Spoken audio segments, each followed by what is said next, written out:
सक्कड़ खबर, बेखौफसमा बेबाक अंदाज।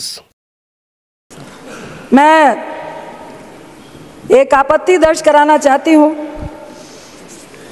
जिसका नाम आपने दिया है महिला आरक्षण का नारी शक्ति विधेयक। ये नारी शक्ति विधेयक है, लेकिन अपने नाम दे दिया इसका नारी शक्ति वंदन विधेयक। मुझे लगता है ये एक संवैधानिक अधिकार है, ये कोई दैविक वरदान नहीं है, ये कोई प्रधानमंत्री साहब का या आपका दिया हुआ महिलाओं को दया का पात्र नहीं है। ये हमारा एक संवैधानिक अधिकार है। आपने इसका नाम दैविक और दया और पूजा से जोड़ के, मुझे लगता है जो आंदोलन का इतिहास था उसको भी खत्म करने की कोशिश की है। ये एक मैं महिला होने के नाते बोल रही हूँ। वंदना, आपके सरकार में महिलाओं की कितनी होती है ये हम सबको मालूम है।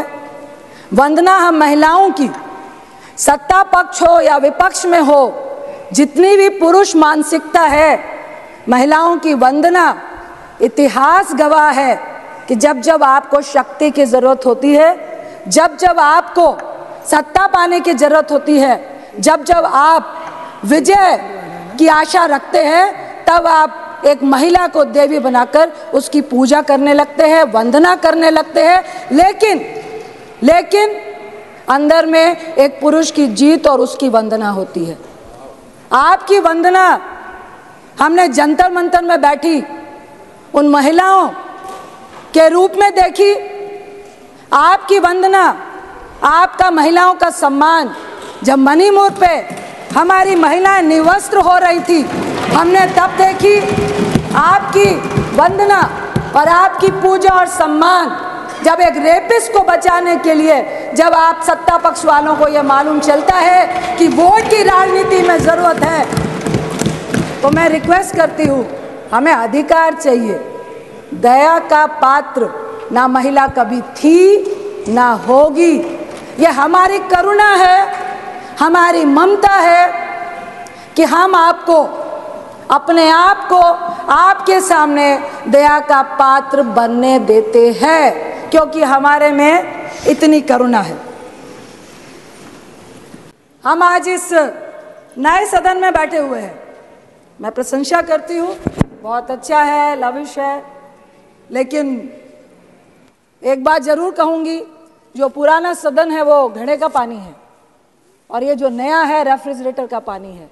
और घड़े के पानी की जो महक होती है ना, वो ज़िंदगी सालों सालों तक हम भूल नहीं पाते हैं।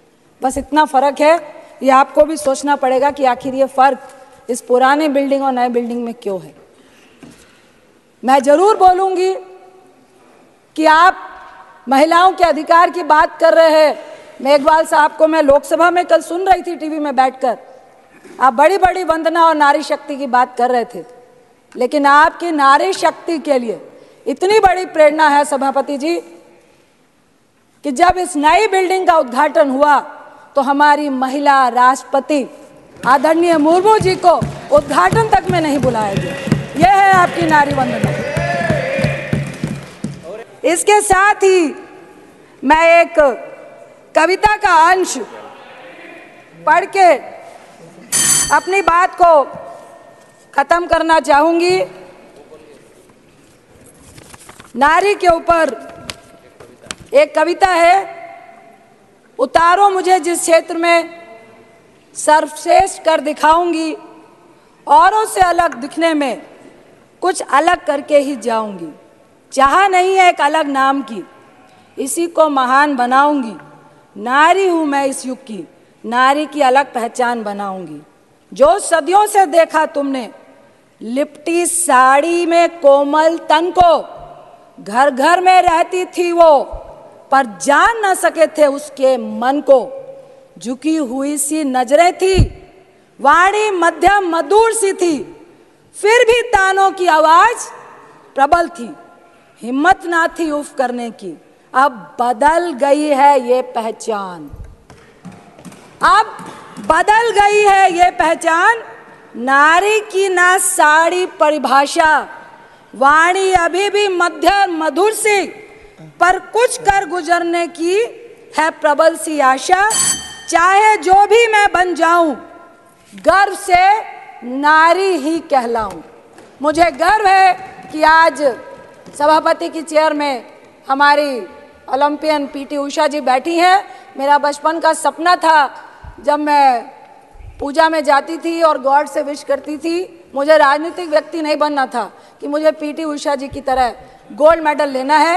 एक ही बात कह के मैं अपनी बात को ख़त्म करूंगी कि महिलाओं के समानता के अधिकार के लिए, चाहे राज्यसभा हो चाहे लोकसभा हो, हम सब महिलाओं को एकजुट होकर अपने सम्मान और अधिकार के लिए एक होना पड़ेगा। यही कह के मैं, ऐतिहासिक दिन है महिलाओं के लिए, इसलिए मैं इस बिल का समर्थन करती हूं और चाहती हूं कि ये आपके झोले में पिटारे में चला नहीं जाए। और ये जो 2019 का आपने झुंझुना पकड़ाया है, अगर सही मायने में आप महिलाओं को हक देना चाहते हैं तो कुछ तोड़ निकालिए और ये परिसीमन और जनगणना से पहले महिलाओं का हक उनके सामने रखिए। आपका बहुत बहुत धन्यवाद।